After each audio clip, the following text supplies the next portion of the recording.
نبی علیہ السلام نے ارشاد فرمایا قرآن مجید کی ایک صورت ہے جو 30 آیات کی ہے، اور میرا دل چاہتا ہے کہ یہ میرے ہر امتی کے دل میں ہو۔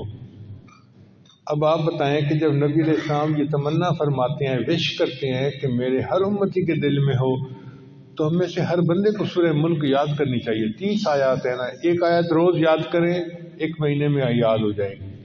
ہر کوئی بندہ نہیں کہہ سکتا جی کہ میں نہیں پڑھ سکتا، میں نہیں یاد کر سکتا۔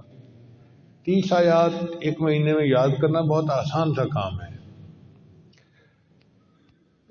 حدیث پاک میں آتا ہے کہ جو بندہ سورہ ملک کو روزانہ عشاء کے بعد پڑھے گا تو یہ سورہ ملک اس کو قبر کے عذاب سے محفوظ کر دے گی۔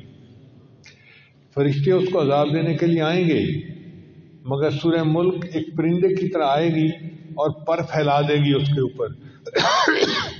جس طرح باپ اپنے بچے کو مارنا چاہے نا تو ماں درمیان میں آ جاتی ہے، نہیں تم میرے بچے کو نہیں مار سکتے۔